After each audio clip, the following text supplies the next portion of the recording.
The following is a presentation of the iRacing Esports Network.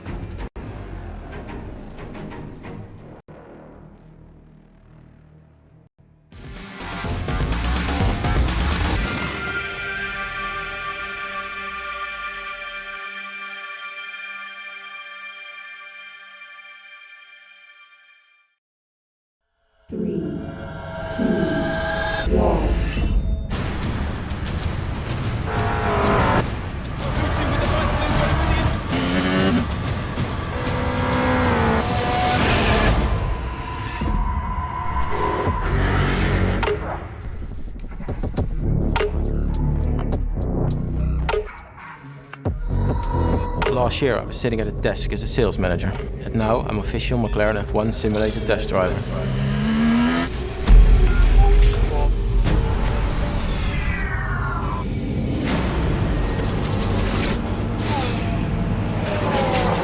So it's 1.4 behind.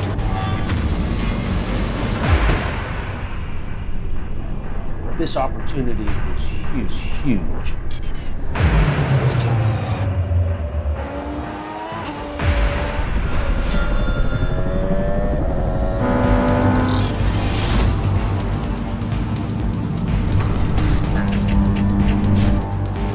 That's it, 46-1. That's faster than the factory McLaren driver, and he's done 6 laps.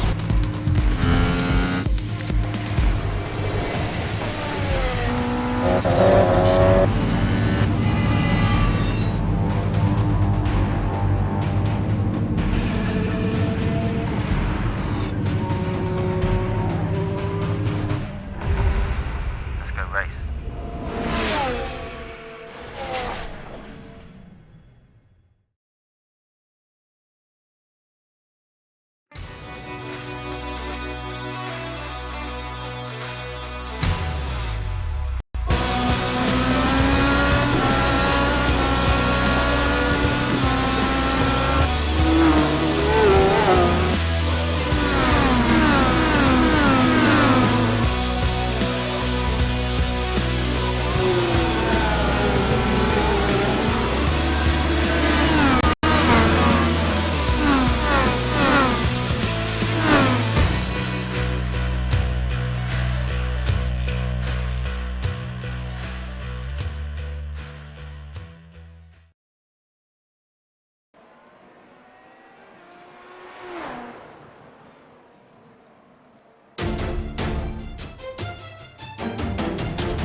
To many, the word Spa means a nice weekend away, forgetting everything about life back home. Motorsports fans, Spa means a 7-kilometre blast through the Ardennes forest, and tonight, the best in the world have the opportunity to show what they are made of in the McLaren Shadow Project as we move into round 4 of the iRacing qualifiers. Coming into Spa, Marcus Jensen leads the way from Matteo Calastani with tough competition from behind. Just 2 weeks remain in the MP4-30 before we switch to the MP4-12C for the second half of the qualifiers. Jack Stars alongside Randy Genworth bringing you all the action, and Randy, the hype around Shadow is getting much larger as we progress further and get an idea of who has the opportunity to work with the McLaren F1 team. Yeah, you're right. I mean, this is going to be one of the most coveted esports prizes that you can get in sim racing in 2018, and there's been a lot of competition thus far. There's only a couple rounds left in this in the Formula One style car. You know, things are going to be very tight. And of course, heading into this round, Spa-Francorchamps is a very difficult circuit. As long as you can get that setup right, it is easy.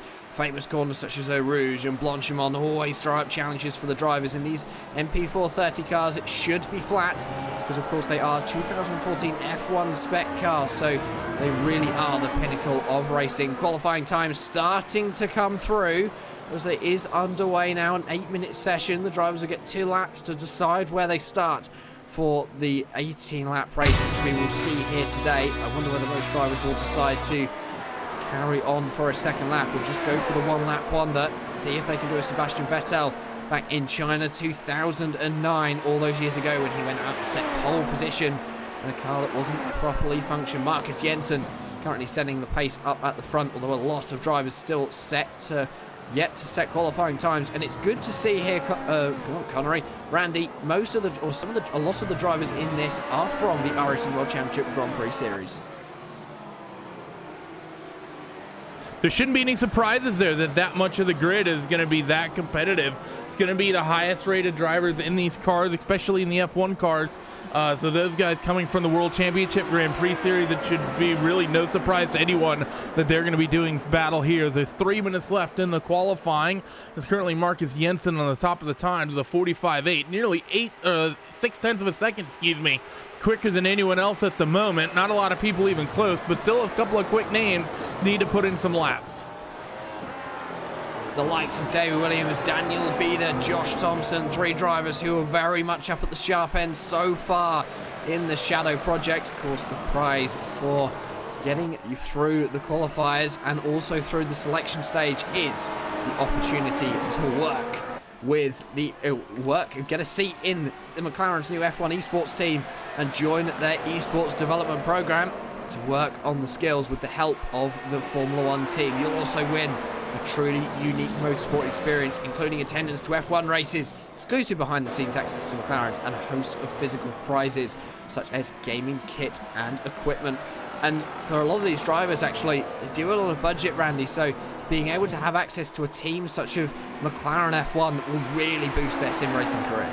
It definitely will in that regard, so you know that these guys are going to be very, very, very feisty because of that. Because, I mean, look what it's done for Rudy Van Buren after winning the entire competition last year. Really boosted him. He's absolutely changed his life.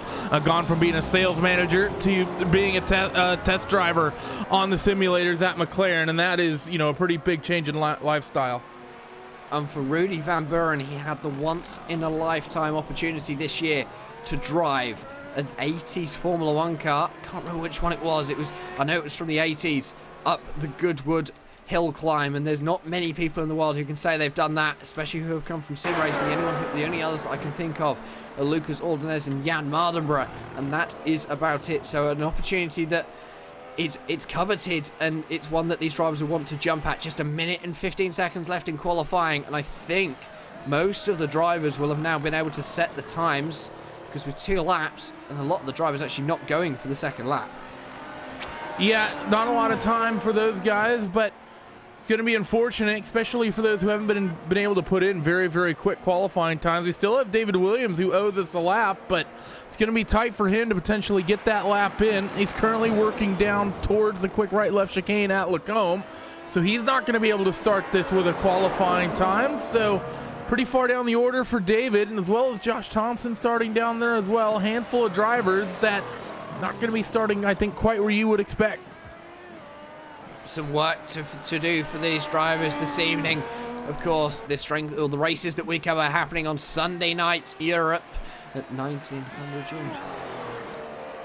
Yeah, and it's, of course, a case of these drivers going all that they can to try and get the opportunity that they all wish for. Marcus Jensen is on a lap, but it will not register. 2 laps, and he is on his 3rd. So for the #1 Burst Esport driver, that's going to be his qualifying over. David Williams, as we said, was out on a lap, but he's now going to lose the opportunity. So we'll be able to take you down to your 18-car starting grid in just a few moments' time.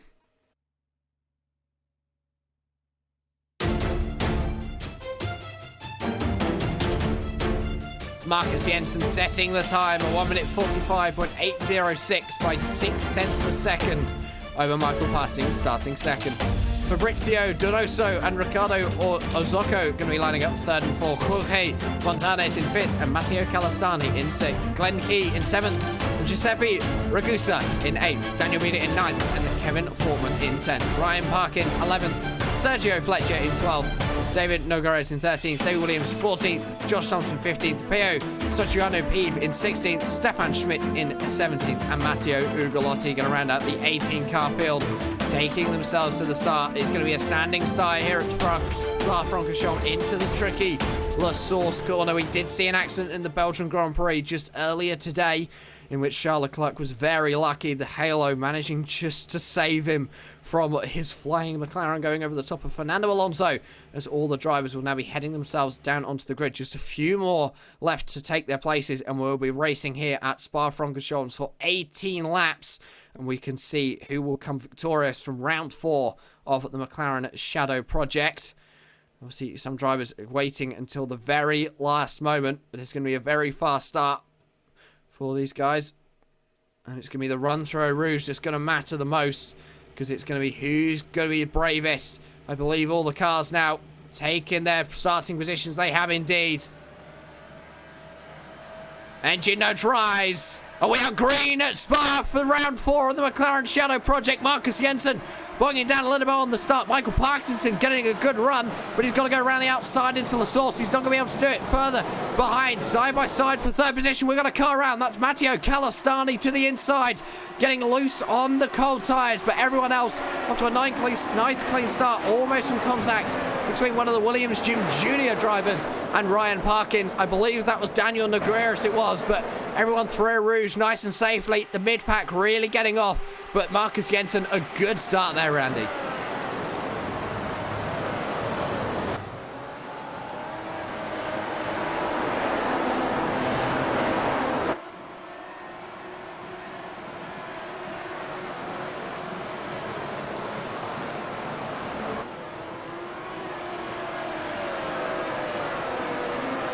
And we have lost one car, the driver of David Williams, already deciding that the pit lane is a better place to go. He went wide at La Source and he made contact with one of the other drivers. Obviously not seeing him to the outside. Sergio Fletcher was the driver he made contact with. So David Williams already down and out of this one as we head towards the end of the first lap. The leader, Marcus Jensen, currently bringing himself through Fania down into the double right-hander of Paul Frere on the run up to Blanchimont. The top 4 looking like they're all running in a bit of a pack. There is a battle for 5th position currently going on. Ricardo Orzocco leading that one from Giuseppe Ragusa behind. Ragusa started 8 and up to 6, but Pio Stoyanov Piv up 6 positions at the start, so he has had an absolutely stunning start from 15th. Currently running in, or 16th, currently running in 12th there, Randy, as we see side by side into the bus stop, but no passes going to happen on this first lap. Yeah, no passes yet. People are being relatively calm with one another as the fight's going to be on between Ricardo and Giuseppe as they head down towards La Source. Hard up the inside goes Giuseppe. He's going to pick that spot up as they go screaming now down the front straightaway. Also side by side up in front with Fabrizio and Jorge as they're about to go head up through Radion and Rouge. And uphill they're going to go as Michael Parrington is still trying to keep tabs with Marcus Jensen, but Marcus is just checked out. And well, Giuseppe Ragusa may have got through on turn 1 through La Source, but the positive sim racing driver behind of Ricardo Orzocco is going to try into Lacombe this time, but the Williams Gym Junior driver has the inside line behind. It's his teammate of Matteo Calastani, so Williams Gym Junior versus 2 of the University Isabella positive sim racing cars, and behind them of course is Glenn Key in the number 8 machine. So a 4-way battle for position number 5. Looking like there was another car tumbling through the order just then, but as we head on to lap 2 into the corner of Pouhon. Pouhon is a very difficult corner. It's the double left-hander. We have to be so careful. Battle for 3rd position. Fabrizio Donoso into the Fania looking, but Jorge Montana is going to shut the door at the final moments, and the race clutch driver has to get out of the way. He's trying again into Curve Paul Frere. Not going to be able to get a move done there, Randy. Yeah, but he's got this long straightaway here to potentially be able to make something work on the run down in towards Blanchimont. 2 right tires off on the grass just a little bit. Need to be careful with that one as they head through Blanchimont flat out at 190 miles an hour on the run in towards the bus stop. Hard on the brakes for both of these drivers now. Quick right, quick left. Be careful with the sausage curves, especially in these F1 cars. Pretty much nothing that you can really run over them with other than maybe a V8 supercar or a trophy truck should we ever get those, but these cars so stiffly sprung so low, little tight on those sausage curves are pretty much going to break them. They head down La Source once again for the 3rd time. And as they head out of La Source, Montana is looking like he's got a little bit more of an advantage. Giuseppe Ragusa has managed to pull himself away from Matteo Calastani. We have lost Ricardo Orzocco, one of the University Isabella positive sim racing drivers. He went off through the bus stop looking like he got a little bit Fight late. is on. Jorge's making a move up the inside. Sorry to interrupt you here. Excuse me, no, it's Fabricio making a move up the inside on Jorge. Not quite able to get that job done. No, he wasn't into Lacombe that time. It was just a case of the move was there, but wasn't able to execute it properly. So the Positive Sim Racing driver still staying ahead for now, but Race Clutch will want to try and make their way up the field after making their iRacing World Championship Grand Prix Series debut yesterday at the Indianapolis Motor Speedway. That race, of course, won by Martin Kroenke. Back to the McLaren Shadow race that we have here. Battlefield race lead, still 9/10 separates Marcus Jensen and Michael Parkinson at the moment, but Jensen does seem to have a little bit more pace. Donoso into Paul Frere this time, taking a different line to Jorge Montanez, and Jorge still managing to hold off Fabrizio as they head out of Paul Frere on the run up to Blanchimont. He's going to defend, hold the middle of the track. That's what he wants to do. Fabrizio not going to try into Blanchimont. That's a very risky place to try and make an overtaking move because the green wall on the inside will invite you in. Fabrizio later on the brakes, a little bit squirrely on the brakes. You can see that he was trying to go for a move but wasn't able to get the move done. And if they keep battling and holding each other up, this is going to bring Giuseppe Ragusa back into this battle. It definitely is, and Giuseppe's going to be seeing these two fighting in front of him, saying, please, get on with it, get on with it. And you know that Jim Jr. machine would love it, but he's not going to be the only one that joins the fray. If that happens, you also have Matteo Calastrani and Glenn Key not very far behind. This two-car scrap, if they start getting a little bit too crazy with each other too early, could easily turn into 4, maybe even 5 cars really quick, as the DRS now is open for that number 13 machine down the Kemmel straightaway, but not able to reel much in on the run down in towards Lacombe. But Montañez very wide into that first right-hander. That's going to allow Fabrizio to maybe make something happen. Going to get a little bit dicey here in towards the Vars. They're going to go 2x2. Race Clutch going to try to do it the long way around, but no doing just yet. The cutback's not going to work either. Through 9 they go, they make contact, and the driver Jorge Montanez is into the wall. Fabrizio carries on. Montanez is back going, but will have damage to the number 7 machine. So Doniso is back going. He's now left in the clutches of the Williams Jim Jr. driver of Giuseppe Ragusa. So the battle for third position is still ongoing, but unlucky contact between the two. Jorge Montanez and Fabrizio Donoso. I'm sure we're going to get a replay of that one in a couple of moments. We've already had it. But Marcus Jensen extending his advantage at the front here, Randy, up to 1.4 seconds now. And that's no surprise whatsoever. I mean, Marcus is one of the quickest drivers in the service in this car. I mean, he's been absolutely dominant. Well, he's generally absolutely dominant, especially when you take some key names out of the equation. So for him to be performing the way he is shouldn't be a surprise to anybody. And the battle for third position is now indeed the 4-car train that you were talking about there, Randy. Fabrizio Donoso, Giuseppe Ragusa, Matteo Calastani and Glenn Key all going at it for the final step of the podium. Jorge Montanez has carried on, but he has got a little bit of damage, I believe, to that car. I'm not too sure. I'll have to go and double check. He's dropped right to the rear of your top 10 now. He's got right-hand side pod damage to the University Isabella Positive Sim Racing car, which is unfortunate for him because that means that he's not going to have the straight line speed that he needs. He's already getting swamped up by Peeve and Ryan Parkins. Just no pace for the number 7 machine. Back to your battle for position number 3. Giuseppe Ragusa clearly looking up the inside of Fabrizio Donoso. Donoso, though, has got the advantage as they come into a Rivage. Matteo Calastani wants to get himself up the inside of Giuseppe Ragusa there into Rivage. By the looks of it there, Randy, but wasn't close enough to do it. I think for these guys, they've still got 13 laps remaining after this one. They need to settle down into a little bit more of a rhythm. Yeah, they definitely do need to maybe settle down a little bit. This fight, though, here for 3rd, 4th, 5th, 6th is spread out relatively nicely. You know, you have just enough space in front and behind to where if you're going to attack the driver in front, you don't need to worry too much about the car behind, but you still need to have a half an eye on those rear view mirrors looking behind to make sure that they don't make an attempt and maybe put a cheeky pass on you if you're trying to get aggressive and work on the driver out in front. We will have to wait and see. We do have a battle for 8th position. Josh Thompson, after starting 15th, he's up to 8th. He's now up 7. Matteo Ugolotti is up to 9th, and he's up 9 positions. So 2 drivers who failed to put in a qualifying time are now making their way back up through the field here, Randy. They're going to be onto the rear of this battle for position number 3 very soon. So 2 drivers who maybe some people may have written out before the race even started. By the end of this 18-lap race, they could be back into the fray. Definitely could be, and that's one of the things, even though that it's such a short race, qualifying, of course, is going to be really, really important, but people are going to be really aggressive when you're talking about an 18-lap race at Spa, Jack. So, I mean, people, you know, incidents are going to happen, so even if you qualify a little bit poorly, if you can just dodge the wrecks and if you have a little bit of speed, chances are you should do fairly well running your way through the field, as Thompson is involved in a close fight now with Matteo Urgolati as they run in towards Lacombe.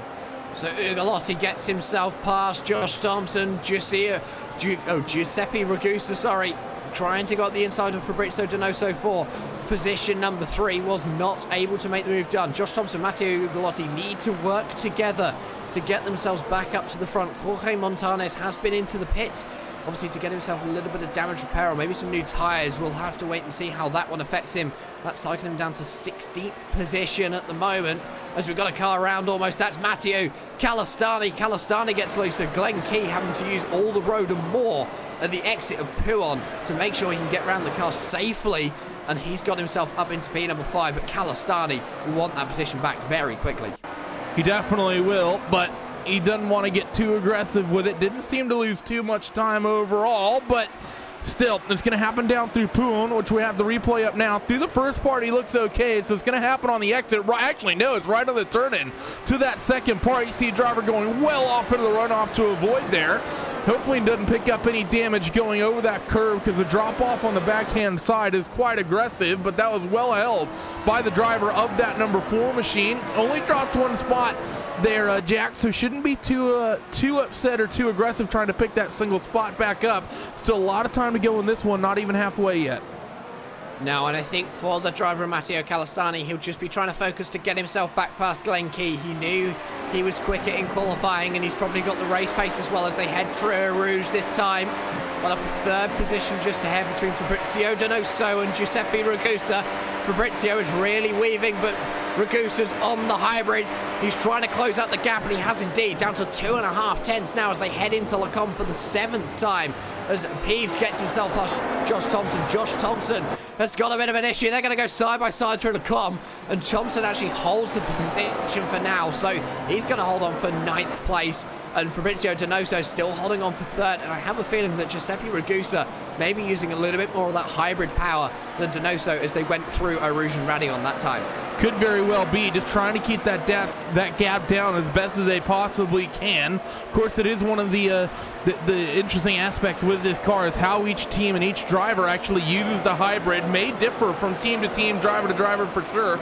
We've seen that as well on the LMP1 side of things with the new Audi and the new Porsche that we've gotten, and you know, we saw that in the 24 Hours of Le Mans that recently happened. The way different teams were using the hybrid, even within the same car, would vary from team to team, and where they were really valuing the hybrid usage. Very much similar situation here in the F1 machines. I would even say, well, not even team to team, it's driver to driver. Everyone has their own preferred hybrid settings because, of course, in not only the MP4-30, but in the Audi R18 and the Porsche 919, you can adjust the hybrid to your liking, along with many other functions of the car. Back to the race, though. Giuseppe Ragusa has dropped back just a little bit now, 8 tenths between himself and Fabrizio Donoso. Matteo Calastani putting the pressure onto Glenn Key for position number 5. He wants to make up for the damage that he had coming through Pouon just a few laps ago. Key running a very different line on the run down to Eau Rouge. It's almost flat, 300 kilometers an hour. It's around 185, 190 miles an hour as they head up through Eau Rouge and Raidillon onto the Kemmel Straight. Calastani, can he be close enough? He's got a very big overlap, 350 kilometers an hour on the DRS. To the inside, into Lacombe he goes, and back up into 5th. Yeah, not particularly quick into Lacombe at 350 kph. It's just a brisk walk as the driver in front may have a slowdown. That's just Giuseppe. That's a little bit slow down in towards Rivage, having to go somewhat defensive. Not sure what the issue was there, but he definitely seemed off the pace coming through that Lacombe complex. Now as they run out of Speaker's Corners and get the run down towards Pouon, seems to be back up to speed as he turns in towards the first left-hander of Pouon, now through the second one. Seen a couple of drivers struggle through here thus far, but he looks clean for the moment. He does look clean for the moment, but of course, Spa can bite when it wants to. It's not a forgiving circuit at any point. A little bit more forgiving than it once was when they used to run through the town of through the towns and the villages in the Ardennes forest. You can see the remnants of that circuit as you go down to some of the villages which do surround the circuit. Matteo Calastani now running underneath the DHL barrier. Obviously DRS also going to play into a factor. It's now active in this event. Calastani lose through Blanchimont that time as they head under the Bridgestone banner, on the brakes hard for the bus stop chicane. Just going to coast in 80 kilometers an hour. It's much slower than the 200 that they'd be hitting. Battle the race lead now. Marcus Jensen's got a 2-second gap over Partington. So Partington just losing a little bit time over the course of a lap. Thompson losing 2 positions because Thompson's in the pits. Yeah, so pit stop coming from that number 6 car. This is going to be interesting to see how this ends up panning out, what the pit strategy is going to be like. But I have to say, an 18-lap race, Josh Thompson having to come down pit road, not particularly ideal. I would probably say that these guys can do this race on the same set of tyres. I may be wrong, of course. Calastani looking to the inside of Giuseppe Ragusa into Lecombe. Not close enough to make the move. He did get a little bit of a boost on the old DRS by the looks of it, but wasn't able to take advantage, executing out of Malmedy down towards Ravage. And I think this is where Ragusa has a little bit more of an advantage here, Randy. It does seem quick through the much faster sections, through No Name, through Puon, than the driver of Calastani. Calastani, though, when you get him on the straight, he is blisteringly fast. You're absolutely right about that. I mean, the way he's probably using that hybrid system, probably really prioritizing it on the high-speed sectors. Of course, could be differences in setup as well. Might have a slightly different aero trim they're running underneath that, and that'll make him slower through corners like this right here and on the run in towards Stavelot, Paul Freya. They'll struggle just a little bit, but of course on the run here from Stavelot 2 all the way down in towards Blanchimont, and even on the run towards the bus stop, he'll be one of the quickest cars on circuit. This will be where really pays off. As we head towards the halfway stage of round 4 of the McLaren Shadow Project here at Spa. Current leader is Marcus Jensen. He's got about a 2-second advantage over the Radicals Online driver of Michael Partington. We then got Race Clutch behind in third, currently occupying that final step of the podium in the form of Fabrizio Donoso. Giuseppe Ragusa in fourth. Matteo Calastani, the first of the University Isabella Positive Sim Racing team cars in fifth. Glenn Key in sixth. Daniel Bieder in seventh. Matteo Ugolotti on a recovery drive from the gods, up 10 positions in 8th position. Pia Stoyanov in 9th, and Ryan Parkin's going to round out your top 10. So the top 10 at the moment, Randy, still covered by 20 seconds, so it's not a field that's stretched out too much in the first half of this race. Yeah, not too much here just at the moment, but still some different fights up and down the field as Giuseppe is going to throw a move down in towards Lecombe on Matteo Calastani. Now through the second segment, the gym car going to have that preferred line up the inside, but still can't quite get that job done. So Matteo Calastani gets himself up into position number 4. He's now got to set his eyes forward while those two who have been battling. It's allowed Fabrizio Donoso to get a 4-second lead ahead. So he's got a 4 seconds to the good over the Italian and Matteo Calastani. Glenn Key next to put the pressure on Giuseppe Ragusa.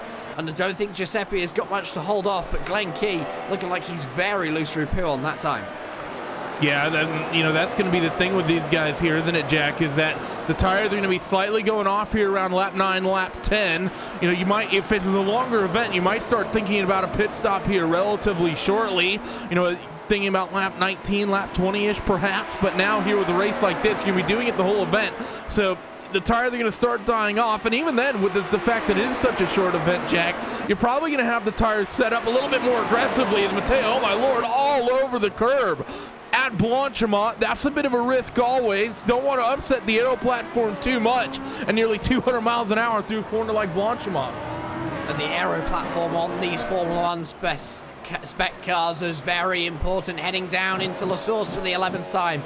Ragusa is close. He's close enough for DRS. I believe all of them will get DRS apart from Matteo Calastani. So Calastani has got to put on a good defense as they head under the total barrier next to the endurance pits up Beau Rouge. Nice and flat. They are running it around 20 kilometers an hour slower now. Ragusa really struggling up there. He's been left into the hands of Glenn Key. Key now getting the run, 350, 360 kilometers an hour as Rasu. Oh my lord, Giuseppe Ragusa getting very loose into Lacombe, and Matteo Calistani and Glenn Key almost avoiding disaster. That tells me that those tyres on the number 9 machine have completely fallen off the cliff and then gone through the ground.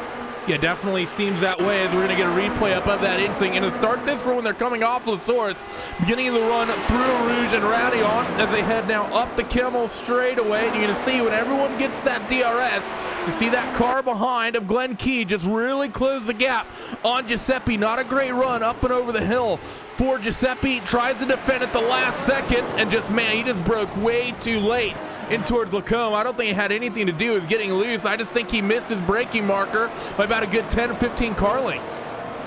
And all of this is allowing Fabrizio Donoso to get away in 3rd position. And it means that Matteo Calistani has to do even more work to close the gap. Glenn Key is within a second. Gap between those two is 0.7 of a second. But I don't know whether he's got the pace to be able to get himself past Matteo Calistani. All the cars looking very loose this time as they come through Blanchimont, and that's something that these guys do have to watch out for. The driver of Giuseppe Ragusa has got his way past Daniel Bieder. No, he hasn't. Yes, he has. Bieder gets loose on the exit of the bus stop. That allows one of the other cars to get through. That's Peo Stoyanov-Pive. And is Matteo Ugolotti going to stick his nose up the inside? He is indeed. So Daniel Bieder losing 3 positions in the space of 2 corners there, Randy. Yeah, and he may not be done yet, as there are other cars around him. They all scream down, and they almost went a little side-by-side going up the hill. Always a little bit scary here at Spa-Francorchamps. Thinking about going side-by-side up the hill at nearly 180, 190 miles an hour. Down the Kimmel Straight once again. This 5 or 6 car gaggle. Everyone playing the draft game, trying to figure out what they want to do side-by-side here. In the middle of this pack, green car on the right-hand side, just going to pick that spot up. Peo Stoyanov-Pive breezed past the driver of Giuseppe Ragusa on the straight because he had the DRS. Matteo Ugolotti managed to close the gap and get it done on the brakes. Daniel Bieder now to the inside through Ravage, but it's going to mean that the Williams Jim Jr. driver has the inside line for No Name. Daniel Bieder goes round at the exit of No Name. A little bit too much power and the grip just wasn't there, so he's going to drop himself down the order. He is back going though. He's running down now in 14th position, so a lot of time lost. He's not going to lose a position to Jorge Montanez because he's only now coming through No Name corner. If getting a replay of that incident, it seems like Daniel just spun that car around all by himself. Has he really? Wow, that's going to be race done then for Daniel. Replay once again. This is going to be on the exit of Pouhon, so just after he covers from the first spin through Speaker's corner, where the rear tires just completely cooked off that machine through the first part of Pouhon and in towards the second one on the replay. And yeah, that car just lets go, and that gets thrown into the wall on the right-hand side. That's pretty much going to be day done for Daniel. The 38-degree track temperature is not being kind to this Pirelli rubber. Giuseppe Ragusa has also hit trouble. He's dropped down 2 positions through the bus stop. That is because he tried to go for a move on Matteo Calistani. The two looks as though they may have made contact. They did. Ragusa got pushed out wide and he lost 1 more position to Ryan Parkins. Parkins has managed to get his way through up into 8th position. So the battle for 7th position is still going on. Battle for 4th as well between Matteo Calistani and the driver of Glenn Key. Key, though, he might have DRS this time, Randy, but he's not close enough to challenge and to look on. Yeah, not yet, but of course, still a handful of laps to go, so just needs to maybe bide his time just a little bit, you know, especially if he feels he may have a tire advantage. Just needs to be very, relatively patient here. Still a decent amount of time in this race to go. Spa, one of the raciest tracks for these Formula One spec cars of their entire calendar in real life, in much the same way here in the sim. Side by side, just then through Lacombe, Malmedy and Ravage between the drivers of Giuseppe Ragusa and Kevin Fortman. Ragusa managed to hold the position from Fortman for now. Further ahead, Ryan Parkins still putting the pressure onto Matteo Ugolotti.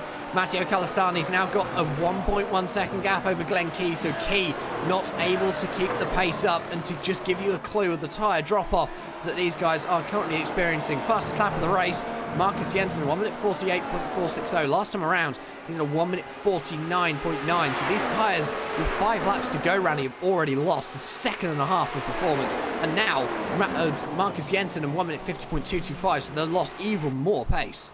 Yeah, I mean, the drop-off has just been absolutely insane, but for Marcus Jensen, you know, that's should be expected. He's so experienced in these cars. He would have known pretty much loading into the server, seeing what that weather was like, exactly what the drop-off was going to be and what to expect. So it's not going to be an issue for him, but we are seeing a lot of the sort of, you know, lack of better return, maybe less than experienced drivers in these cars struggle just a little bit as the lap counter is starting to get higher and higher. Giuseppe Ragusa goes for a move on Ryan Parkins through the source. He's to the inside as they head up into Eau Rouge. 2x2 does not work through here, lads, and Ryan Parkins, he's going to get the advantage as they head over Radion onto the Kemmel Straight. Round to the right they go from behind. Here comes Kevin Fortman on Giuseppe Ragusa. He's left a lap on the left-hand side, and at 350 kilometers an hour, Kevin Fortman just breezes down the inside, but Fortman misses his braking point. Ragusa back through, so Ragusa holds on to 9th position. This battle for 7th position, they cannot decide what position they're going to stay in. It's swapping every single corner. Yeah, that's really the way it looks right now. We're getting that replay of what happened to Kevin in towards Lacombe, and I think the handful of these guys here, Jack, that just, you know, with this McLaren competition, they may not be as experienced in the F1 car, and they may not really be super experienced driving these cars in traffic with the DRS open, going absolutely crazy with the hybrid system, because we've seen a number of incidents now down at Lacombe where people open up that DRS, get on the brakes about 20 car lengths too late, and just plow off into the grass. What you have to remember is into Lacombe, if you had the DRS open, because of the low downforce on these cars that we run here at Spa-Francorchamps, you're running at 30 kilometers an hour or more, and you try and hit the brake at your normal point for 320 kilometers an hour at 350, I promise you that the apex is something that you'll just be dreaming of. You'll be into the kitty litter on the inside of Lacombe. Marcus Jensen, though, 3.5 second lead over Michael Partington with just 4 laps remaining in this one now. He's in a good position to extend his points lead in the championship. Yeah, you're right. I mean, he's in, absolutely fantastic situation right now, isn't he? And with only one round coming after this at Interlagos, is there any more than a dream situation for getting your way through the first segment of the qualifying with a championship victory? I don't think so. As Ryan Parkins looks like he may have just got himself past Matteo Ugolotti. He has. Ugolotti as he heads down the Kemmel Straight. Who's going to get the DRS? It is Matteo. He moves to the left-hand side as they head into Lacombe. You've got to get your braking zone right. Parkins, though, I think for VRT is just going to concede the position as they head into Malmedy. Matteo Ugolotti gains that one back. Yeah, you're absolutely right. I mean, this fight in this mid-pack has been absolutely insane as these guys just keep swapping these spots back and forth, back and forth. Now they head down in towards Speaker's Corner to begin the run down into Pouhon once again. Likely no one going to be pushing for an advantage just yet, but still going to be closing the gaps if available. And they screen down through the double left-hander, and now the jockeying for position game is going to start getting played once again. As they head up to Fagnes and Paul Frere, Matteo Ugolotti still leading the train. No DRS on the run up to Blanchimont. So these guys, if they're going to do it there, they're going to do it on the brakes into the bus stop. The Williams Jim Jr. driver of Giuseppe Ragusa on the back of this pack. Kevin Fortman is just behind, still waiting for an opportunity to potentially get through as they head out. Ryan Parkins using all the track possible, trying not to unsettle the car as he rejoins over the curb. And that's going to lose him time to Matteo Ugolotti. So Ugolotti has just got a couple of tenths of breathing zone, but maybe not. Parkins, a good run through Blanchimont that time. He's not going to be close enough to get the challenge on the brakes. Giuseppe Ragusa the same. They're all going to bunch each other up as they head through the bus stop. 3 laps remain here at Spa for the round 4 of the McLaren Shadow as they head into La Source. Parkins looks to the left-hand side. Ugolotti going to sit in the middle of the track. Ugolotti gets loose on the brakes, showing how little grip. He gets loose. They make contact. That allows Giuseppe Ragusa back through. They're going to go side by side. Matteo Ugolotti experiencing a couple of technical difficulties. Hopefully he'll be back. No, I think that might be a DQ. I think he may have hit the incident limit. Oh, that's a good point. So Matteo Ugolotti showing that the incident limit does creep in here at Spa, and Kevin Fortman now just going to breeze past the driver of Giuseppe Ragusa into Lacombe. He's got to get his braking zone right, and he has this time. They're still side by side. Ragusa's got the inside line from Malmedy, and Fortman just cannot defend. He's gone loose. He's into the wall. The VRT eSport driver, he is in the wall there, just showing that the tyres are really worse for wear now, Grandy. Yeah, replay coming up of that incident. They were coming through the Lacombe complex. You see the close side-by-side racing. with the Jim Jr. car on the right-hand side through that final corner and just picked the throttle up a little bit too much, and that throws that car into the inside wall. Going to have a lot of front aero damage, but I don't think you're going to be coming down pit road at this segment of the race. I think he's likely just going to keep that car out there and try to limp it home at whatever position he can potentially get. Well, he's currently running 10th, so I would expect him to drop down to probably 11th or 12th position.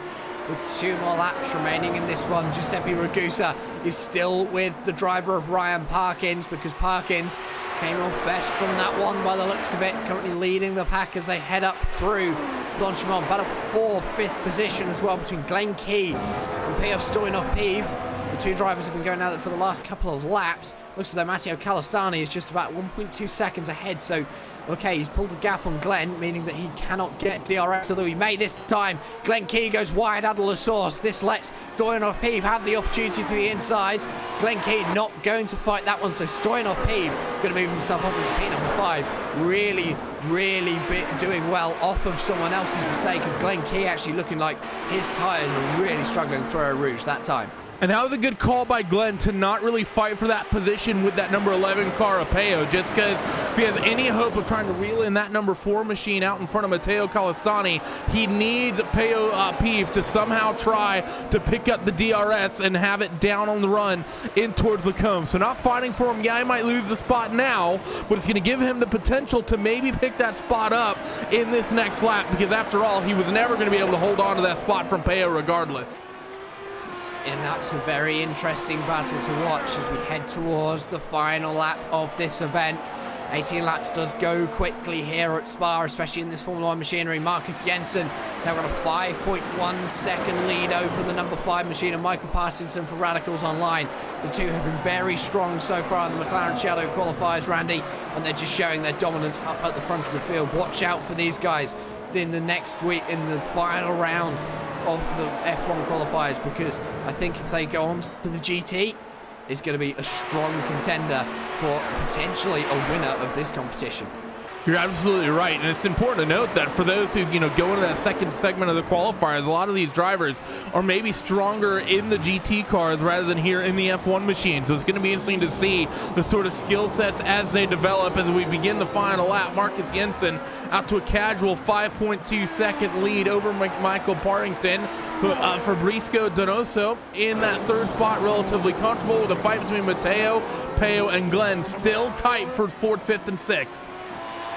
There is also a battle for 10th position between Kevin Fortman and Daniel Nogueres, but of course had that spin and contact with the wall through Malmedy. It's obviously, he's so far held off the Williams Jim Jr. driver, and he's got Josh Thompson. So Josh Thompson started 15th, currently running 12th. He has made a pit stop, I would guess, for a new set of tyres. So he is going to be on slightly fresher tyres. Okay, they're probably a bit warm because they're 9 laps old now as they head up over Ferrer Rouge for the final time. He's got a good run.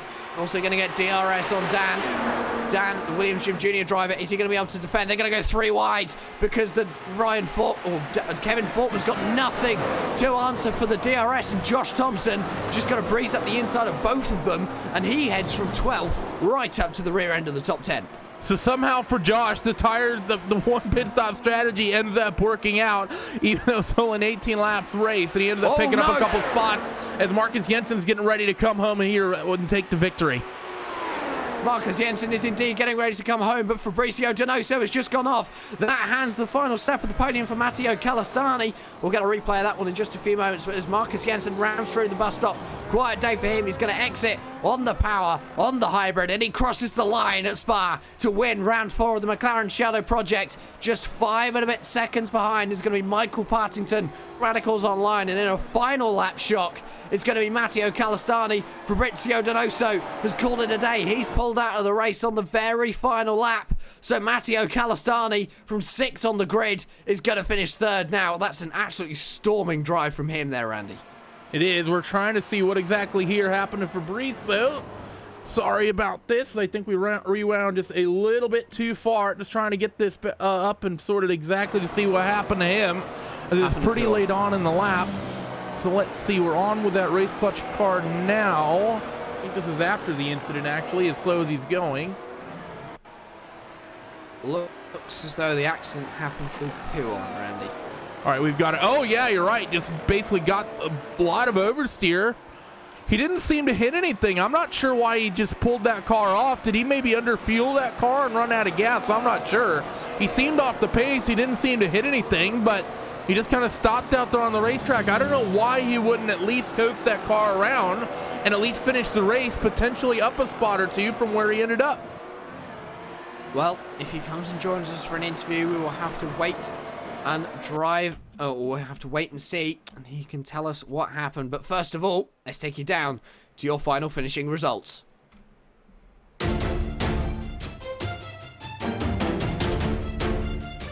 Marcus Jensen leading from the drop of the green flag right to the drop of the checkered. He wins round 4 of the McLaren Shadow of the McLaren Shadow series here at Spa-Francorchamps. Michael Partington going to finish in second. Matteo Calistani in third, up 12 positions to finish fourth is Peo Stoyanov.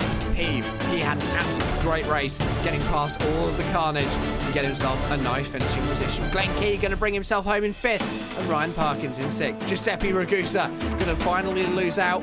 Okay, he's up 1 position from 8th, but he finishes in 7th. Stefan Schmidt up 9. He's going to finish in 8th position. Josh Thompson, after the pit stop, still finished 9th. What could have been for Josh going into this race if he didn't have to make the pit stop. And Daniel Noguera is going to finish out, round out your top 10. Kevin Fortman, finally coming home in 11th. And Jorge Montanez in 12th. Sergio Fletcher in 13th. Daniel Biener in 14th. Fabrizio Donoso in 15th. Matteo Galotti in 16th. David Williams not finishing off this race in 17th. And Ricardo Orozco in 18th. We're going to step aside for a few moments here at RaceSpot TV and on the iRacing Esports Network. We'll be back with post-race coverage from Spa-Francorchamps. Stick around. 3, 2, 1.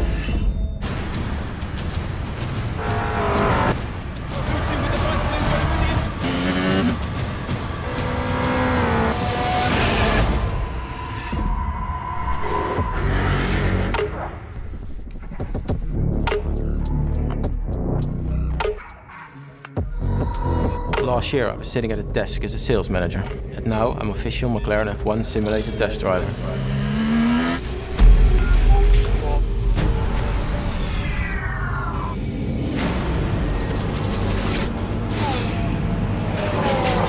So it's 1.4 behind.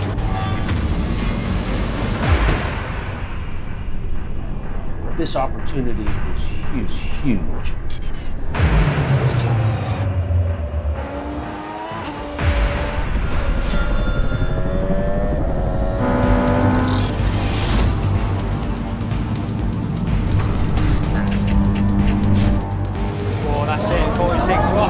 That's faster than the factory McLaren driver, and he's done 6 laps.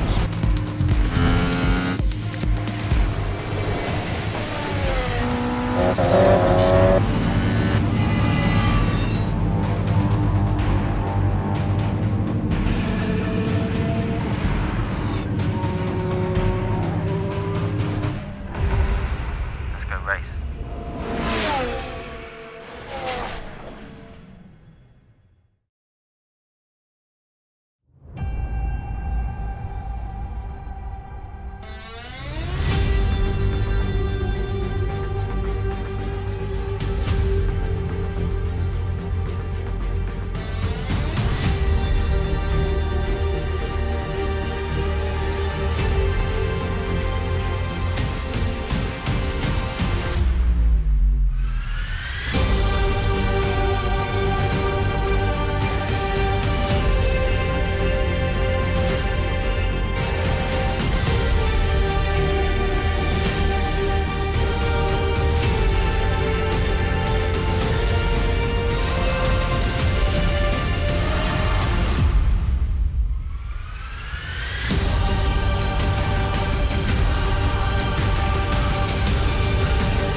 just one more week left in the F1 cars for the McLaren Shadow qualifiers. Marcus Jensen extends his lead at the top of the standings with a win here at Spa-Francorchamps. We have a couple of drivers joining us for some interviews after the 18 lap of shenanigans here at Spa-Francorchamps. The first of all is going to be our 5th place finisher, Glenn Key.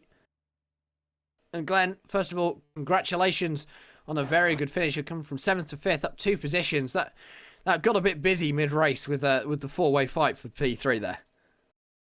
Oh yeah, tell me about it. It was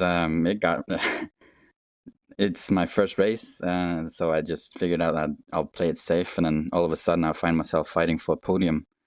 And then during the race, it was just I noticed my tires were not gonna last if I kept fighting. I can't remember the name of the guy in the yellow car, but I just thought to myself that it's not going to work if we start fighting. And then Matteo made a huge mistake into whatever corner it was, but that was yeah. I'm so nervous I can't even fill up my words, but it was once he did that mistake, he ended up behind me, and then I started having issues with fuel, I thought, and then he caught it by up to me. I think he got a little impatient, and then he made a dive again, so I just figured I'd follow and see if he makes a move, and then I'll make the same move, and eventually it worked out. He made a huge mistake after the Kemmel straight, and then I just tried to hold it on, but the tires were already, yeah, it was horrible. And of course, looking forward, next week we have 24 laps at Interlagos in Brazil. Is that a circuit you're familiar with or comfortable with even? I would say I'm familiar with it, but like I said, this is my first ever race in the Formula One car. Luckily,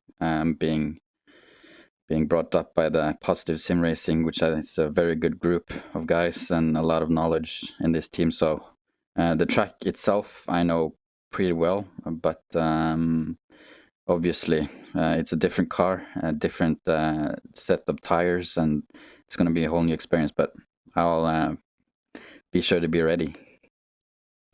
And before we let you go back to your team, who gets it done for Positive Sim Racing today? I'd like to thank Universidad of Isabel, our manager Javier, and of course all the guys that has been working really hard. And all the other sponsors, Z1 Dashboard and etc. And there is Glenn Key. He came home 5th today after starting 7th, and he had to work his way through some of the big battles we saw in the mid-pack for Positive Sim Racing. First event in the McLaren Shadow qualifiers, coming in a little bit late, but already getting off to a good start. So Glenn, congratulations, and we will move on to our second driver. It's the driver who was showing promise at the start, but had to make a pit stop. For Radicals Online, we're now joined by Josh Thompson. Josh, first of all, I must ask, no qualifying time. That must be a bit peculiar, surely. I just messed my laps up. Just drove off a track both time like an idiot. Stupid mistake, really. And well, obviously during the race, we know the tyre drop-off was quite large, and we saw you come down into the pit lane. Was that a strategy call to try and maybe get some fresh rubber and get some time back from the drivers ahead of you? There's actually damage, believe it or not. So, yeah, I got rear-ended quite hard. Got hit into a bus stop and then got forced over someone because of that. So it just destroyed the rear end, and there was like a few moments in the race where some people just didn't know what they were doing and just really ruined my race. So I had no tyre after like 4 or 5 laps anyway, and then the damage just made it even worse. So just to score points, I decided just to do the safe thing, box and see what happens. So yeah, that's what really happened. And of course, Interlagos next week. I asked Glenn the same question just a couple of moments ago. I'm going to do the same to you. Is it a track that you're familiar with or sort of enjoy driving almost? I know most drivers do enjoy that circuit. Yeah, I enjoy the track. I've always had quite a good pace there. I've not been a particularly fan of Spa in the F1 car for some reason. Just never have been driving it, really. So Interlagos should be good. Just hopefully the people who decide to jump in to do one race can sort it out, really. That's the only main issue I've got. And of course, before we release you back to Radicals Online, who would you like to give a shout out to? First off, give a shout out to Mike for doing a great job helping me with the car. I know he was busy this week with WCS at Indy, so massive thanks to him for actually helping me out. Same with Adam Tierney and everyone at Radicals, really. That is Josh Thompson. He came home in 9th position today after a promising start, but not having the luck, obviously, to be able to round it off. And well, Randy, one more week left in the qualifiers for the Formula 1s. Then we switch to the GT cars, a very different beast that these drivers are going to have to get accustomed with almost very quickly, because I know a lot of them are more single-seater suited than they are to the GT style driving.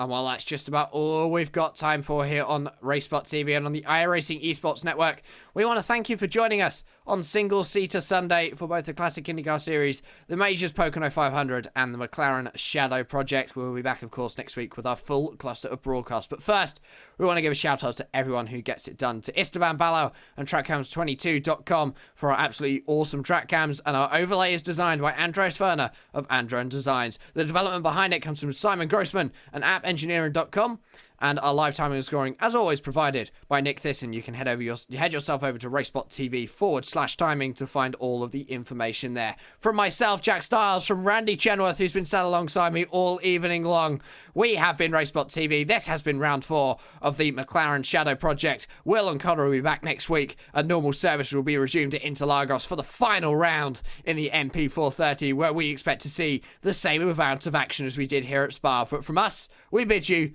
good night.